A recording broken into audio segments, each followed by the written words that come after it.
Welcome to episode 48 of Fascinating, a Star Trek podcast.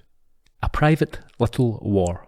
In this week's episode, Kirk must intervene in a dispute on a planet where he operated undercover when he was still a lieutenant. Discovering that the native population has split into two tribes, one armed by the Klingons, Kirk determines that balancing the scales is the only suitable response. An old friend has emerged as the leader of one of the tribes, but his instinctive rejection of Kirk's proposal puts his life and those of his people in danger. Can Kirk persuade him to take up arms, or will he have to watch his friend's inevitable demise instead?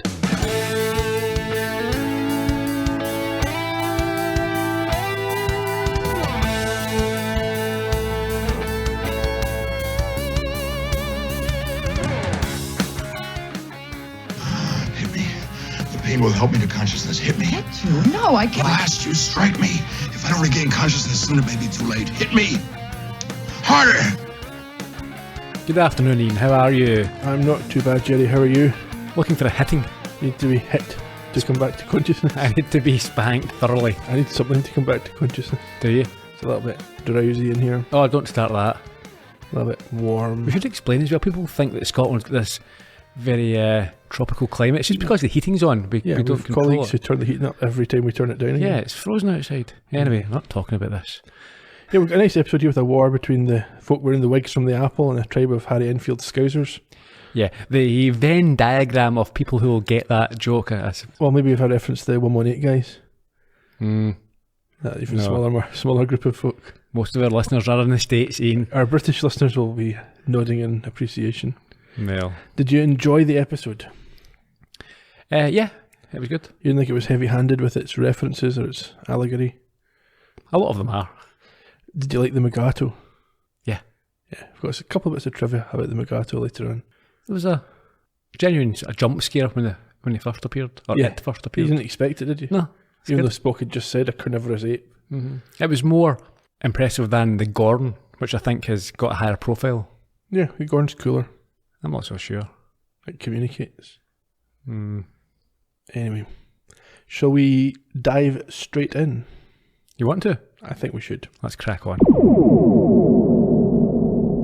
We begin this week not on the bridge, but down on a planet. Do we ever find out the name of this planet? Well, you would if you read the script, but it's not mentioned. It's called Neural. Is it? Yes, as in sort of neural net. Okay. Why was it not mentioned? Didn't come up. Same as the name of the Klingon doesn't come up, but we still know it from the script.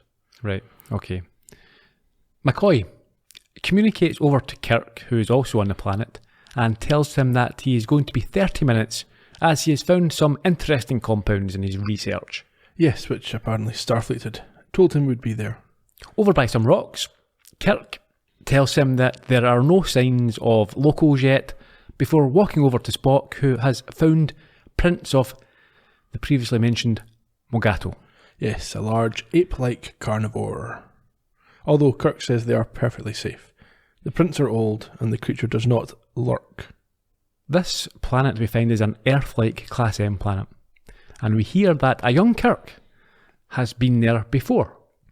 Yes, he says, I think he said either now or in his report that it's a Garden of Eden-like environment with people who have remained there. They haven't broken out into infighting. When he was there, he was carrying out his first planet survey, his first bit of responsibility. There you go. But he does it now himself. He doesn't send a lieutenant. He's not as good at delegating. No. Well, maybe because he's been there, he wants to get down and get a bit more hands-on. He maybe gives the easy ones to the lieutenants. And this one, yeah, he's got the connection. A personal interest, yeah. Anyway, his romantic memory of the people is soon shattered. How? Why? What? When?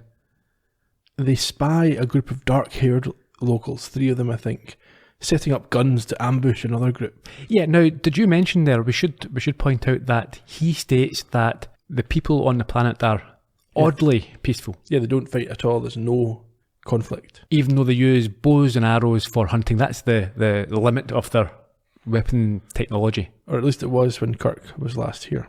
Correct. But not now. No, because we see these 3 men with long guns. Yep, and Kirk is shocked because he doesn't believe that the society on the planet should have progressed to this level just yet. Well, yeah, it's 13 years, and I mean, on Earth, we didn't develop from bows and arrows to guns within a period of 13 years. No, we'll find out the exact period from Uhura later on. They then watch as another 4 men with bows walk into this ambush. Yes, and one is recognised by Kirk as his old friend from the previous visit. Yeah, Tyree. Yes. He's got some hair, hasn't he? It looks very much like David Soul's hair. What period? Was he not? Starsky and Hutch? Well, no, Star Trek. Oh, right, sorry, yes. When he appeared in the apple. Yeah. In fact, it's probably the same wig. Yeah. Just found it. Oh, we'll use this again. Oh, sweaty. Spock reminds Kirk that he cannot use his phaser to intervene. Intervene in what? In this looming ambush of his friend by the dark-haired men with the guns. Yeah, because he watches as one of them aims his gun. And, yeah, as you say, Spock reminds him that interference is strictly forbidden. I've got an issue with that. We've discussed before that they always get interfering and involved. They do, but Spock's very specific here. He says the use of the phaser is expressly forbidden, so Kirk improvises. I mean, they used phasers when they went last week when they went back down to Gangsterland. They did. It was careless. Looking for another solution, Kirk throws a rock at these armed men. And they themselves end up becoming the prey as shots are fired. They then run towards McCoy, who is communicating for a beam-up. Yes, he's getting it all set up so they can get out of there pronto. But something dramatic happens. Yes, Spock gets shot in the back by this primitive weapon. And he falls with green blood oozing from him. Kirk goes to use his phaser to fight back, but again Spock stops him, saying he's okay to carry on. That surprised me, because the blood comes from the front and the back. It's a fairly deep wound. But we find out, I think, his anatomy is slightly different from ours. Yes. His heart isn't where it ought to be if he were human. Yeah, so he's not dead, but what's he lost? Blood. And his phaser. Yeah. Anyhow, they run to McCoy, and as soon as they get there, they're swiftly beamed back to the Enterprise just before their enemies arrive. And just before we have the credits. And after that, we find ourselves in the transporter room. They materialise, and Spock is put onto a trolley. A very dated-looking trolley. Yeah, like from the 60s or something. Yeah. And he's operated on right there and then. Don't take him into the theatre. Nowhere sanitary. Nope. Scotty's asking for more information, and Kirk reports that a primitive firearm with lead projectiles was used. He's very wordy, isn't he? You said a gun. Yeah. Things get worse as Uhura communicates through. Yes, so we've got Dr. Mbenga, first of all, calling for Vitalizer B to be used, and McCoy saying that Spock would have died if his heart was in the human position, as we talked about earlier. And before Kirk gets an answer to his query on Spock's chances of survival, Uhura calls for a red alert. Why? There's a Klingon vessel nearby. And as he leaves with Scotty for the bridge, he turns to McCoy, but he can't give him the news that he's desperate for. He just doesn't know yet. Up in the bridge. Chekhov reports they're hiding on the opposite orbit from the Klingons. And so they are able to downgrade the red alert to a yellow. The Klingons don't know they're there. Not yet. Kirk orders Chekhov to keep them hidden and tells Uhura not to report into Starfleet so they can remain undetected for now. Yeah. He then communicates down to McCoy, but is told that he will hear as soon as there is any news. Yes, and Scotty warns him at this point that they may ultimately need to leave orbit to remain hidden. And we have a situation that we've discussed, we've seen a few times before. Kirk believes that the Klingons have broken an agreement, a treaty. Yes, he's not got any direct evidence yet, but he has a strong instinct. You don't think there's direct evidence there? So we know that the Klingons are in the area. We know that these people have got more sophisticated weaponry than they should have. I mean, that's evidence. It might not be proof.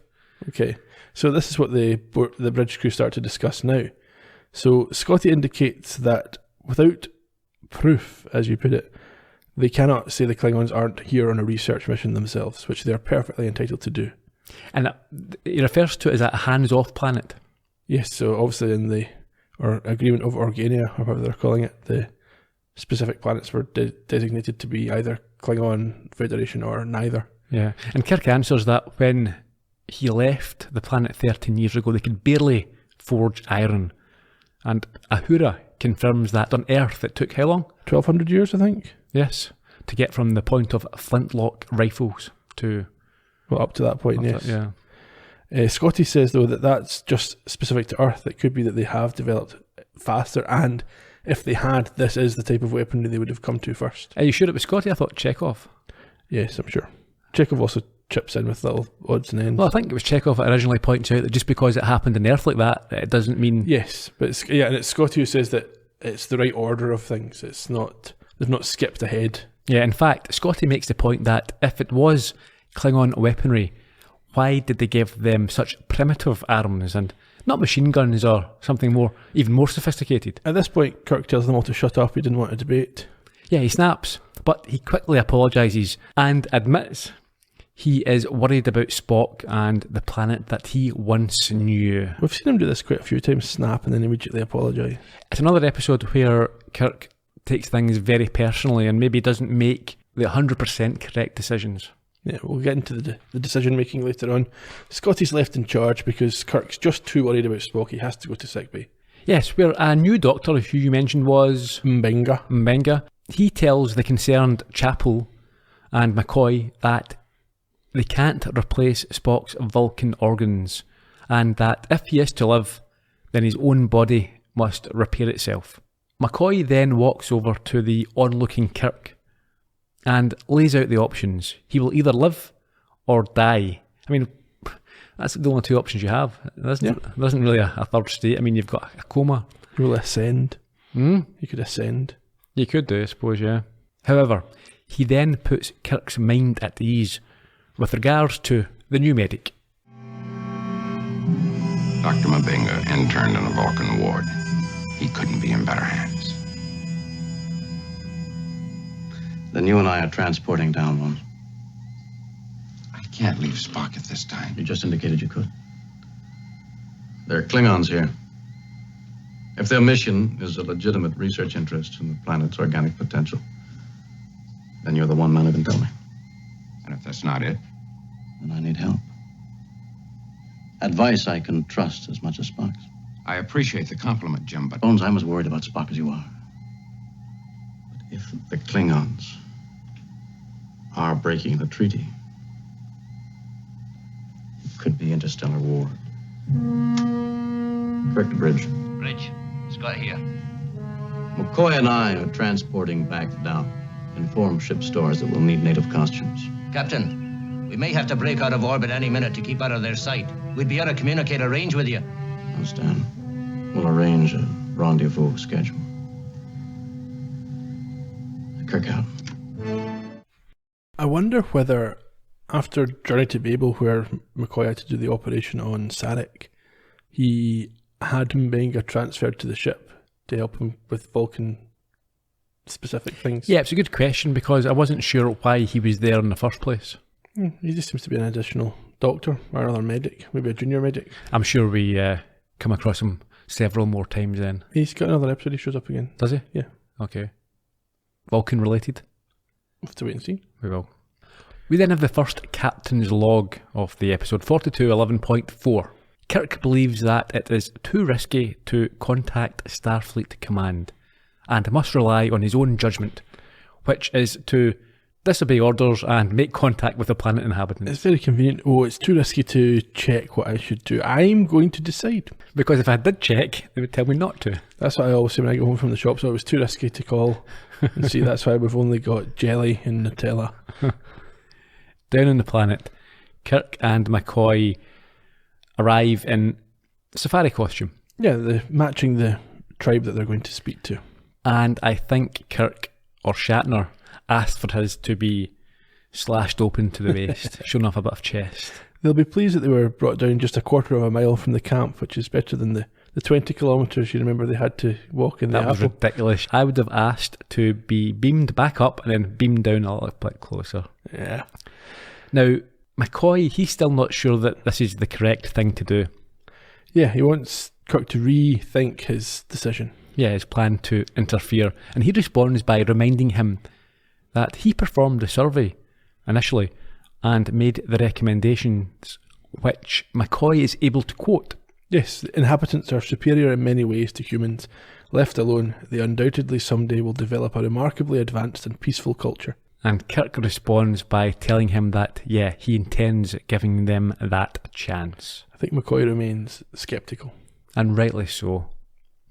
They head off towards the camp, or at least the tribe. Yeah, we're on the rocks now. I don't want to preempt your trivia, but I'm assuming these are the Vasquez rocks again, the Vasquez Park. Oh, probably. I've not even put that in my trivia. Oh, have you not? Yeah. No. It's always the same Mentioned them place. 6 times already. That's the only place that they can use. It's just very convenient. It's very convenient. Yeah, but it always looks the same. Quite similar. They've put some grassy bits in this time. Anyway, they walk through these rocks, and this is a bit I mentioned. There's a genuine sort of jump scare here. Yes, they're assailed by a giant white horned ape. Yeah, I took a note because I didn't know at the time what it was named. I called it a yetisaur. Okay, fair enough. Mm-hmm. It first of all throws McCoy aside and then sets into Kirk, who for once does not win the fight. Forcing McCoy to disappear it with a phaser. I'll disintegrate it, I think. Yeah. Vaporise, maybe. However, Kirk is in a bad way. He has been poisoned from a fang bite and is going into shock. But what an opportunity for William Shatner to act in shock. He likes this, doesn't he? He really hams it up here. He tells McCoy he took full poison and they should call the ship. Yeah, so McCoy tries to contact the Enterprise, but they've left orbit and Kirk is getting worse. And yeah, I took the note here that some great Shatnering. Yes. McCoy gives him some kind of injection, but he thinks it'll only keep him alive for a few hours. Yeah, it's not an antidote. No. Kirk then says that the tribe will have a cure. He must get him to Tyree. Yeah, he mutters that as he's about to. Yes, the two of them are pass there out. alone, and then suddenly there's 3 guys next to them who seem to have been listening.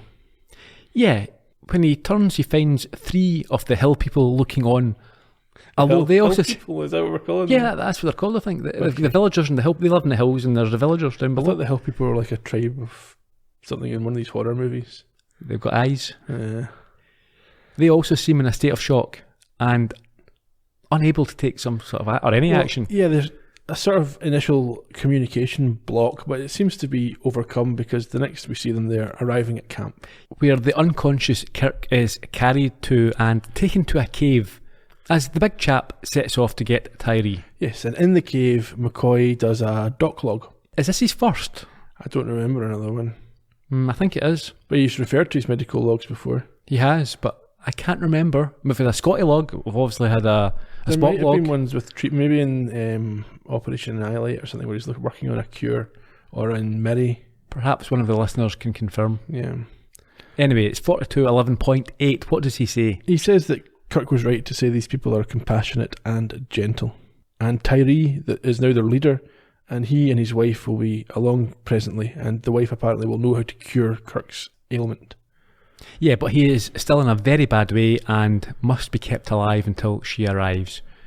Outside the cave, after 2 of the hill people pass Tyree and his wife, they come out from behind a tree, and she claims that they need to get the fire sticks that their enemy has. That is, I mean, I'm sure Jeff Bezos will be very impressed with Product that. placement there, yeah. Nona's quite aggressive here with Tyree, and you see that he is not perhaps as Cuckold.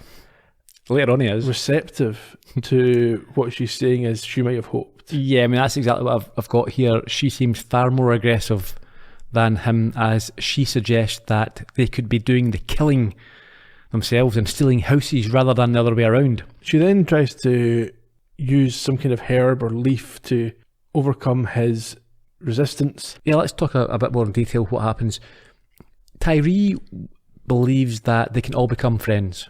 Again, given a little bit of time. They don't Yes. need to be enemies. The villagers and the hill tribe. Yeah. And this doesn't go down well with her. She points out that as a Kanutu woman, that she is sought after, as men apparently become great leaders through her type. Apparently.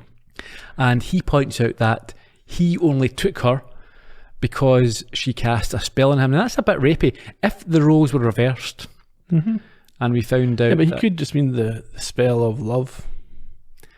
But we know it's not that. It's actually some Yeah, sort but it's not clear that he knows it's not that. It doesn't matter. What he thinks isn't... We know that is some sort of actual Intoxication. yeah.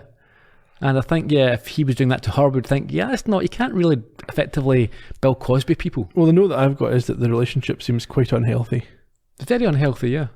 She uses these leaves on him again, and his resistance fades, and he kisses her as the man who came from the village to look for them not the village, from the camp to look for them arrives. Yeah, this rubbing of the leaves or the herbs or whatever it is, it seems to raise his pecker, and they have a bit of an angry kiss. I think they're about to bang. But they're interrupted They are. by the guy I just mentioned. Yeah, a bit of a block. Unlucky. She seems very annoyed at this. Yeah. She was well up for it. Well, she wanted something. She's about to get it. Tyree is told that his friend from long ago has come to the camp, but is suffering from the bite of the Mugato. And having heard of Kirk, she demands that he be brought to her when his head clears. But She's talking about Tyree. So she's right. going back to the camp now to see Kirk, and Tyree's going somewhere to sober up, and then once he's clear, he's going to come and see her. That makes sense, okay. In the cave, Kirk is feverish and unconscious, and appears to be having a little fidget under the blankets, under the fur. Is he? I didn't see Well, that. yeah, I don't know. McCoy is bored, so he starts shooting rocks. He does, turning them into heaters. Not heaters from last week, but Yes. Hot hot things, hot rocks. Yeah, It's a that's sauna. a different thing as well, isn't it?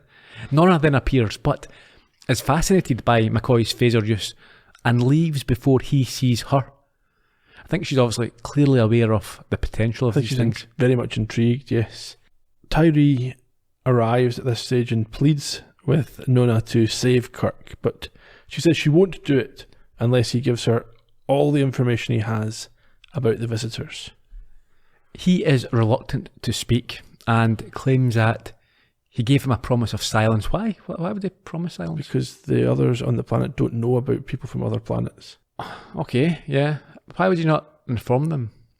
Because it could corrupt their society, Really? apparently.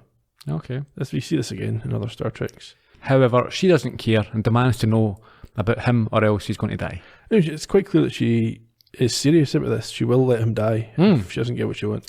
Yeah, you don't trust this type of woman, is she? She's This type of woman, this particular woman, let's say. no, this type, psycho. Very, very aggressive. Knows what she wants and she doesn't. Yeah, you just want to get involved.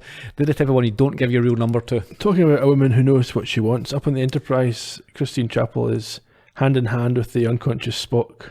Yes, which she drops when Mbenga walks in and tries to reassure her that Spock's current readings are natural for Vulcans in recovery. Yes, he explains that Spock is in a self-induced coma of sorts to allow his body's energy to focus on healing, but that he's aware of everything, including the fact she just held his hand. She's very embarrassed, isn't she? Yes, as Mbenga leaves, she kind of tries to justify it to herself, saying it what a good nurse would do, and it proves that she's interested. I wonder what she was going to do with his hand if he hadn't walked in. She just held it, I think. Okay. Back at the cave, Tyree and his woman enter and introduce themselves. Yes, they are introduced to McCoy, and she does introduce herself.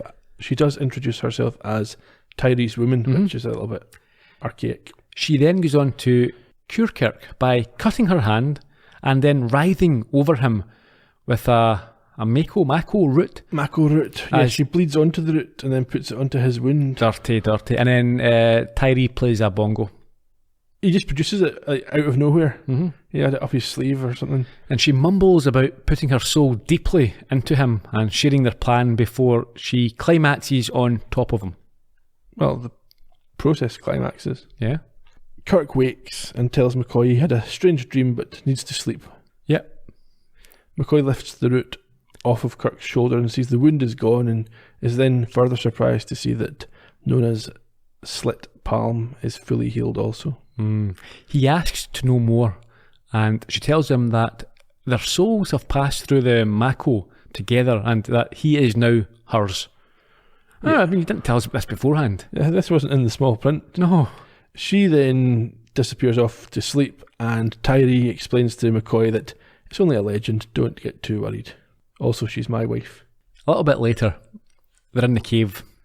McCoy wakes up. He's got his own fur bed. And he wakes up with a start and realises that Kirk has gone and finds him leaning over the sleeping Nona.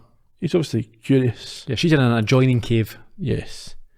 Kirk asks McCoy what he's doing here, and their voices rouse Tyree. Tyree. My old friend. Yes, James. James, it is good to see you. What am I doing here? Am I got to bite? I remember. I told him to take me to Tyree's camp. I knew you'd find a Kanutu to cure me. A Kanutu is the local witch people here. They've studied...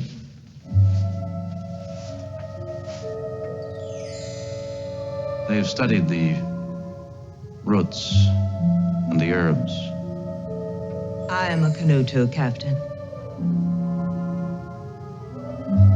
I cured you. My wife, Nona. Yes, of course, I should have guessed. Congratulations.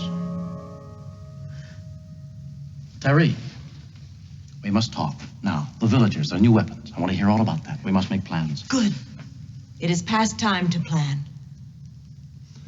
Much has happened since you left, James. Come, we'll speak of it. And of things to be done. Come.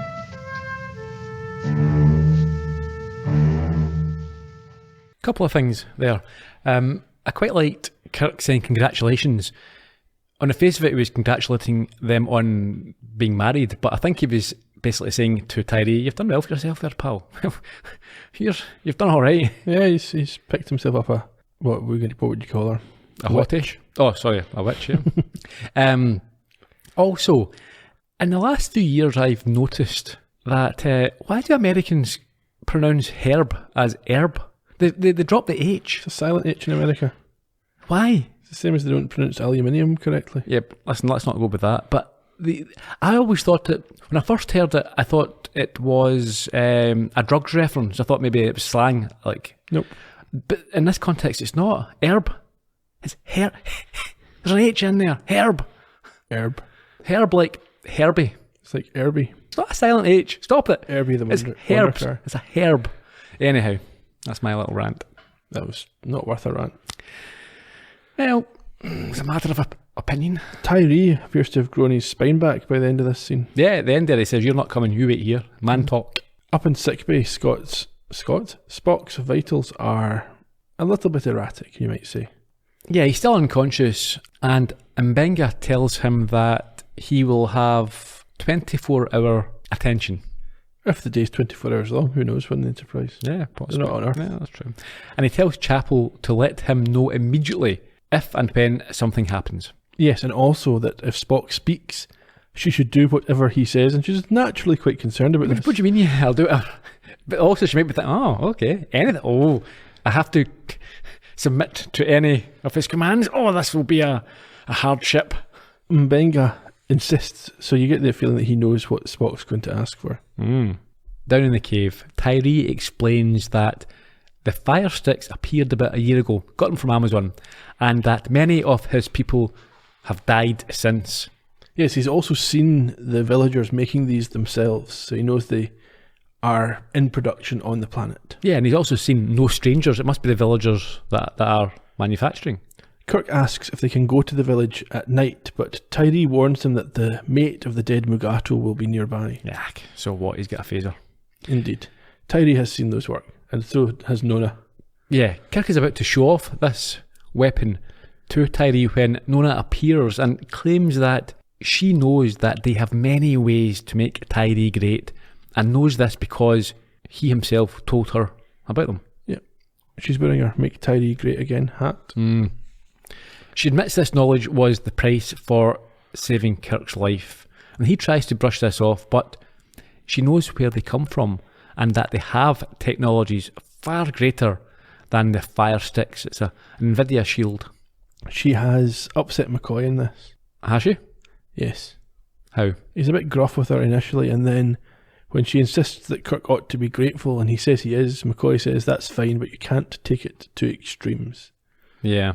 Kirk then explains how these weapons developed on Earth, and Nona suggests that Tyree is just opposed to progress, full stop.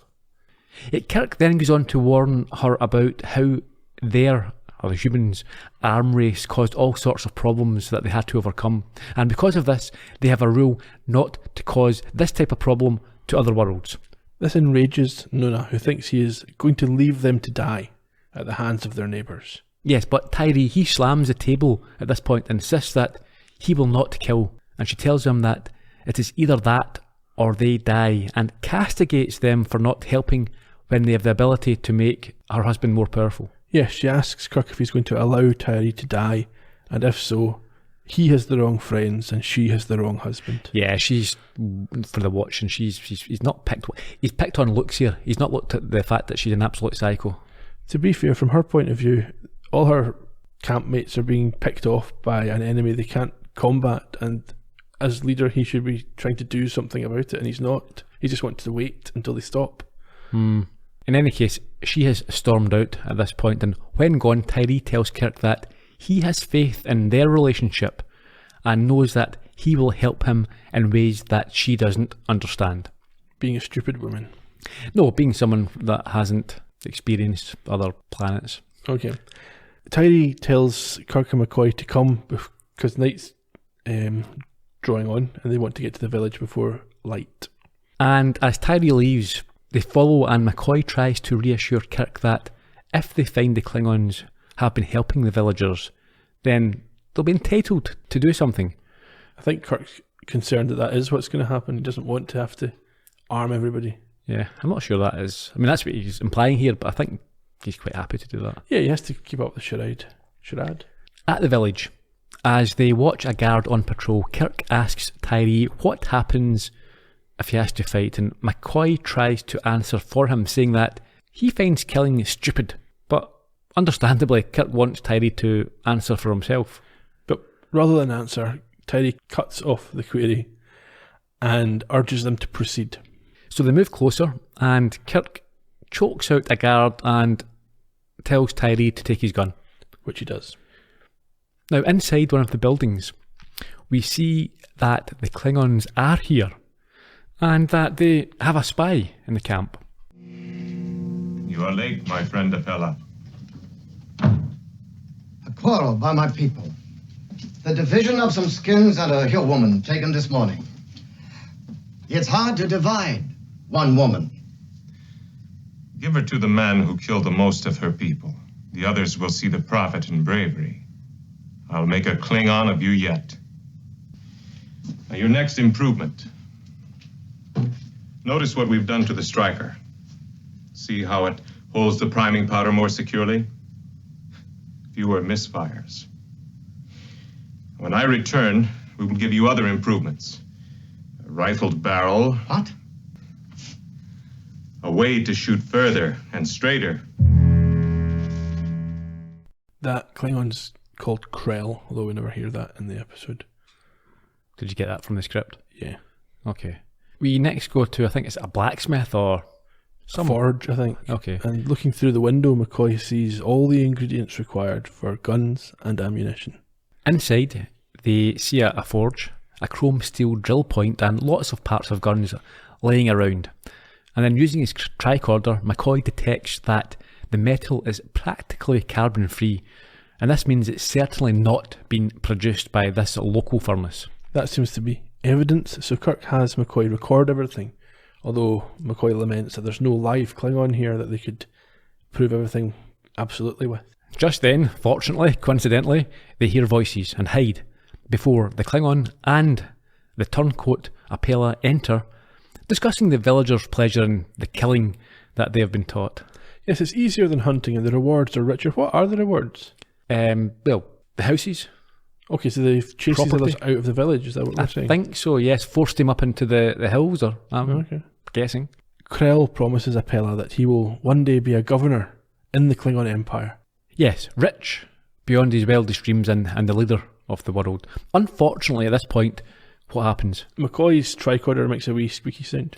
Yeah, and they have to therefore knock out the Klingon and Apella before making for the door. However, they're stopped in their tracks.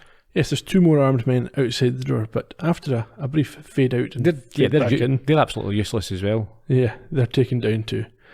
I think that may be a wee advert break cliffhanger there. Yeah. I thought it was going to be someone we knew. I thought maybe it would be Tyree. But it's not. It's not, no.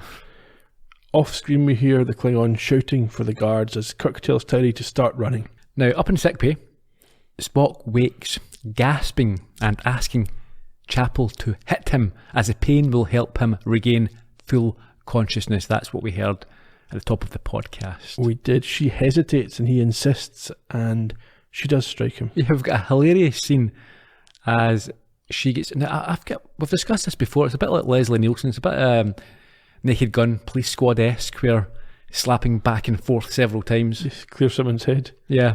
But she is disturbed as she undertakes this task. Yeah, Scotty runs in, doesn't know what's going on, pulls her off him, but Mbenga also enters and continues the beating until Spock tells him that he's had enough. I think Scotty's completely mystified at this point. What are you doing here, you maddie? He explains to the astonished Scotty that Chapel was helping with a form of self-healing. It's not really self-healing, is it? No, it's help. Yeah. Healing. Healing. Supported healing. Punch healing.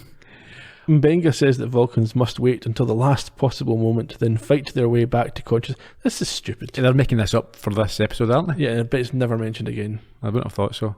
Spock is now a bit standoffish with Chapel, who takes that as a sign of his full recovery. Yeah, she's thinking, I'm quite enjoying this. Do you want to continue the spanking in my quarters? No. Down in a clearing, Kirk is teaching Tyree and some of the other hill people how to use the rifle, and he seems to be a natural. Yeah, McCoy wants to talk to Kirk, but Kirk says, let's go do it in the cave. Yeah, he comes over quite sternly and tells him that they have to have a chat. So in the cave, he's raging, McCoy that is, doesn't think that Kirk should be encouraging or teaching them about guns, and blames the route used by Nonna for Kirk's change of heart. Kirk says that's not the case. Nonna wanted superior weapons and he's only offering equivalent weapons. But McCoy says this could lead to endless war. And Kirk has to pull rank and shut him down. However, he calms down and asks him what the solution is. And McCoy admits that he doesn't have one, but still insists that giving them guns isn't it. No, and Kirk directly references Vietnam, calling it the 20th century brush war on the Asian continent, and referring to superpowers using others to fight their battles, which again is what's happening in this example. Kirk says that they got it right then, and he's getting it right now, so that's to get it past the censors. Yeah, I couldn't have said it was a terrible mistake. It was a complete omni-shambles. We lost the war. Anyhow, he says that if the Klingons raise the stakes when McCoy asks this, they will need to then match it with equivalent superior weapons. My question is at this point, but how long do they intend being there then? Well, that's it. How often do they need to check? They'd have to check all the time. The Klingons could, the very next day, give them Uzis. Or phasers. Dynamite. What happened to Spock's phaser? We'll find out. Will we? Don't know. Don't think we do. Do we not? Unless he picked it up earlier and we didn't notice. I think so. Anyhow, Kirk concedes that he will need to convince Tyree of this approach, which he concedes will be difficult, and he wonders whether he might go through Nonna to achieve it. And I think he says it's the most difficult task he's ever had. I think that's just emotional nonsense. Nonsense it is, considering what they've been up to, having to go through interdimensional time warps and things like that. Giant amoebas. Yeah, this is a piece of cake. Just persuading someone to do something. Up on the bridge, Spock is back on duty and confirms with Scotty that they are back in orbit and approaching the time of the scheduled rendezvous. They have not yet been spotted by the Klingons, but they are aware that the Klingons have just beamed somebody up from the surface. After that, we head down to a waterfall where, with a cheeky glint in his eye, Kirk approaches Nonna, who he's obviously just watched bathing. Yes. She claims to have wished him there herself and then intoxicates him with the herb we saw her use on Tyree previously. Herb or herb? Herb. Okay. The spell seems to have worked because he grabs her and admits that she is beautiful, but unfortunately at this point, Tyree wanders over. He's nearby with his rifle.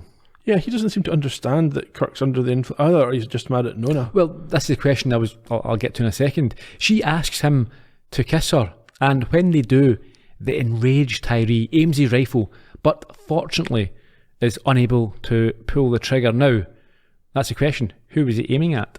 I thought it was Kirk. Why? Because he's kissing his wife. But why would it not be his wife who's a seductress that he's angry at? Because women have no agency. I think. Well, she's got a fantastic. She's got all the agency in this episode. Well, this is the question: does he understand that these leafs are doing this to him and to Kirk, Or does he just think Kirk wants this and that's... I think he does know. You think he does? Yeah. Then why does he allow it to keep happening? Because he's a cuck. Because he throws down his weapon and runs away without them noticing. A little bit emasculated. Mm-hmm. A Mugato at this point attacks Nona and Kirk. Yeah, he is still dazed from her spell, and it takes him some time before he draws his phaser and kills it. That's him done. Well, that's them done too with a phaser. Yeah. So much for not interfering. He is quite close to passing out, and Nona helps him on his way by smacking him over the head with a rock. She's a treacherous creature. She takes his phaser as well. At the camp, Tyree returns in a rage and tells McCoy that he's left the fire stick. Yeah, McCoy's equally upset. Yeah, so he forces him back to retrieve it. Yeah. But when they get to it, Tyree doesn't want it, and then what do they see? Well, Nona's just left as they arrive, and Kirk is coming around from his blackout. And tells him what happened. At the rocks, this is a weird scene. Nona now has the power, and she hides as she sees a group of villagers nearby. As they approach, she leaps out and tells them to take her to Apella, who will have the strength and the knowledge to use the new weapon that she has. They're not interested though, they just want to rape her. Yeah, she appears to have drastically misjudged the situation. Well, it's explained why, because this was discussed briefly in an earlier scene. They obviously captured a woman earlier and she was distributed amongst them, as it were, and they weren't happy with how that was done. Yep. So on this occasion, they're taking what they want for themselves before submitting to Apella's assessment. Sure. Yeah, we're about to witness a bit of a gang rape. Yeah, but they don't care. She fights one off and the other four just keep pressing on her. At the waterfall, Kirk realises that his phaser is gone and who will have it. Back at the rocks, they are groping her, trying to kiss her. One's right behind her. And even when she gets a knife, it doesn't help her. No. And she screams as Kirk, McCoy, Tyree and the others arrive. However, this allows one of the villagers to take the knife, and they believe she set a trap, so they stab her. Yep, and she dies. Yep, before a gunfight and then a fist fight ensue. McCoy gets shot in the arm at one point, but Tyree is able to kill the man who stabbed Nona and then beat him with a rock. Yeah, he's got major bloodlust now, and he has to be stopped by Kirk from caving this guy's head in. I mean, there's bits of brain on the rock by the time Kirk gets it stopped. Yeah, it's like, oh, we've created a monster. Yes. McCoy declares Nona dead at this point, and Tyree takes up arms, declaring they will hunt down the others. McCoy finds Kirk's phaser and returns it to him before we set up for a big finish. Yeah, Tyree, he sets off in his vengeance mission, a bit like Paul Kersey. You don't know who Paul Kersey is, do you? No idea. Charles Bronson in Death Wish. Okay. And McCoy has some final words to Kirk as he returns his phaser to him and they communicate with the Enterprise. Morrow, in the palm of her hands. Well, you got what you wanted. Not what I wanted, Bones. What had to be. Kirk here. Spock, Captain. I trust all has gone well. Spock, are you alive? An illogical question, Doctor, since obviously you are hearing my voice. Well, I don't know why I was worried. You can't kill a computer. So Spock, ask Scotty how long it would take him to reproduce 100 flintlocks. I didn't get that exactly, Captain. 100, what? 100 serpents. Serpents for the Garden of Eden. We're very tired, Mrs. Spock. Beam us up home.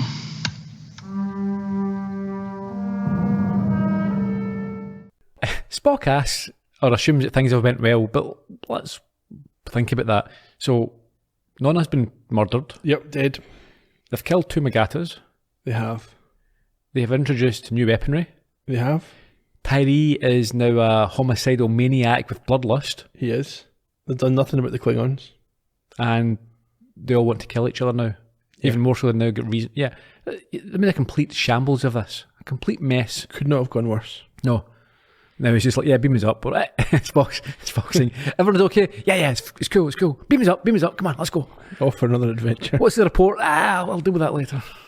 Yeah, and that's the end. My friend Tyree. Yeah, I'll catch you in 13 years. if you survive. Yeah. No, Kirk's made a bit of a mess of this episode. Completely balls it up. Mm-hmm. Which is good. Again, we've said that before. It's good to see.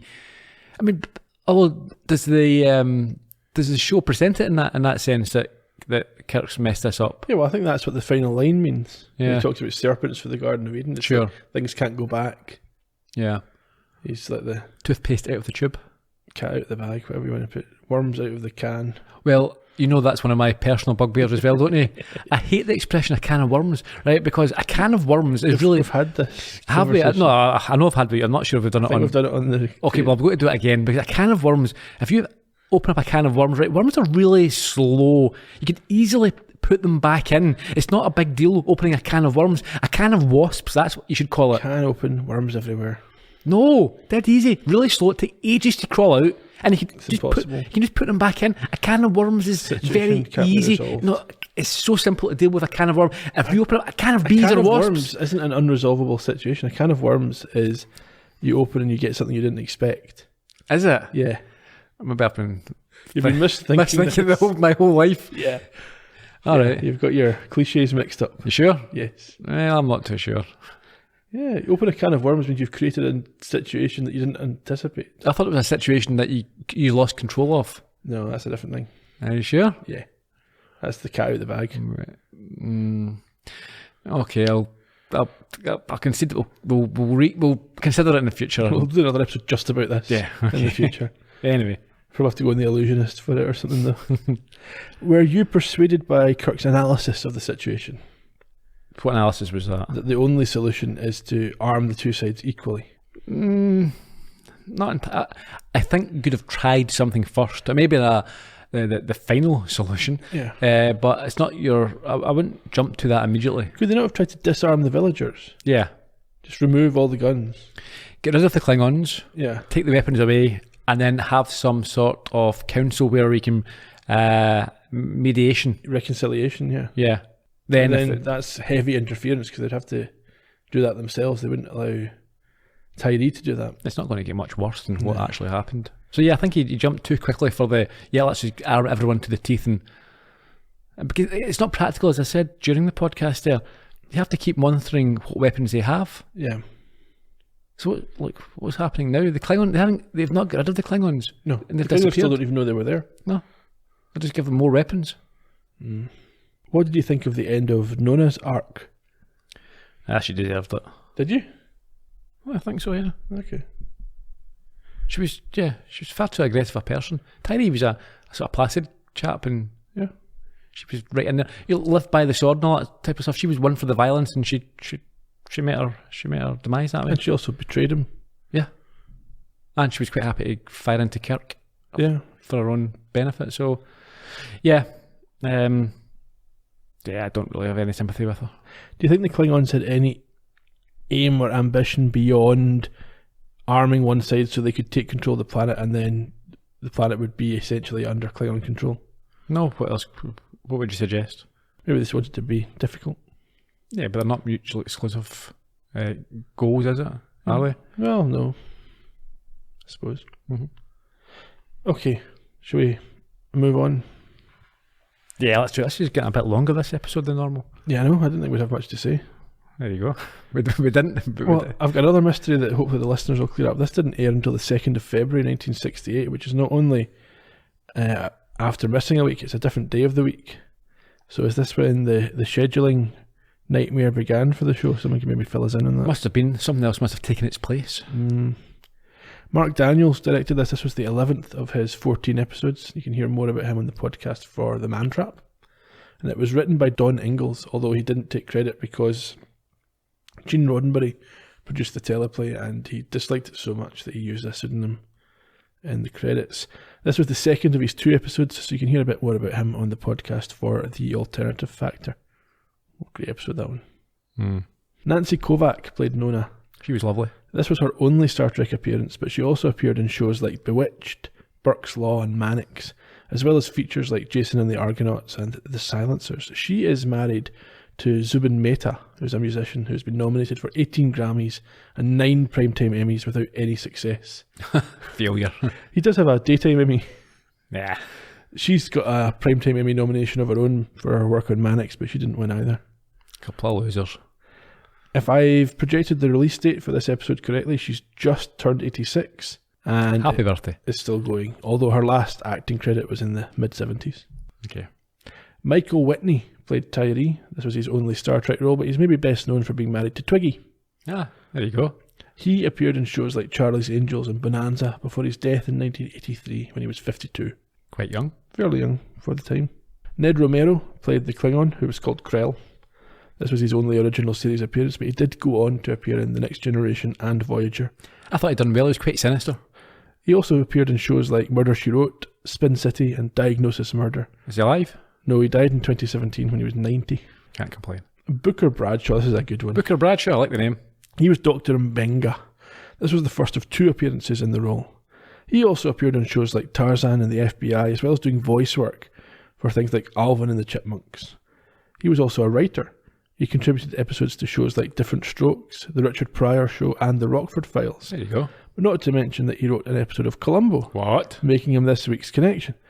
The episode was playback featuring Oscar Werner as a man who enjoys his modern conveniences. Ah, now that's an underappreciated episode. I really like that one. It's one of those mother-in-law episodes.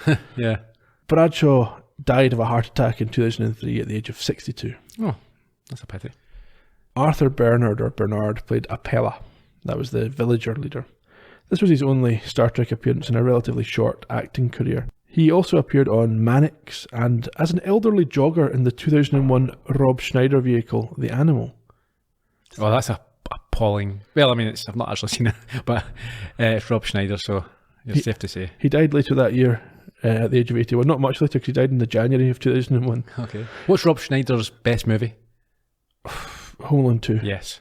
Okay.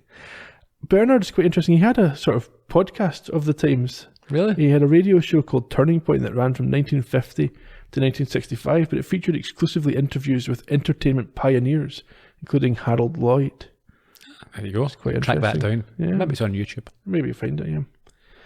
Janis Prohaska was the Mugato. He previously appeared in The Devil in the Dark, and you can hear more about him and his tragic death there.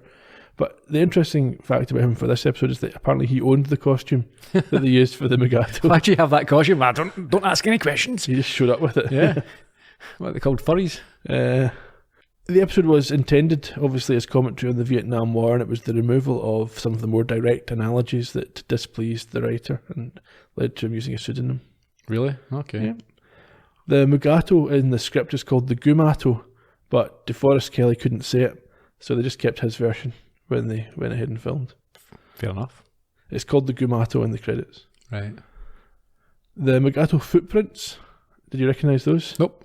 They previously were used as the White Rabbit's footprints in Shore Leave in season 1. This was his 11th episode, but it was the first time that Mark Daniels got to do any location shooting for the show. Vasquez rocks. Yeah, probably. The Klingon in this episode was originally intended to be Kur, who we met last season, but it was felt that this would be a case of a small universe syndrome. How likely is it that the same 2 captains would bump into each other in an antagonistic way? That's fair enough. In terms of international titles, just a couple to look at. The French go with Guerre et Magique, War and Magic, while in Japan the episode was titled Kanuso Nona no Marioku, which is Magical Power of Kanutu Nona. Next week, it's the 20th episode of Season 2, Return to Tomorrow. Intriguing. Which features your favourite kind of Star Trek character, robots. Andrea? I don't think it's Andrea this time. In the meantime, anyway, you can find us all over social media. We're at Trek Podcast on Facebook, Twitter and Instagram. You can go to astartrekpodcast.com where there's a post up for every show to discuss it. And if you prefer to listen to your podcasts on YouTube, you should find each episode there as well. Until then, cheerio. Bye-bye.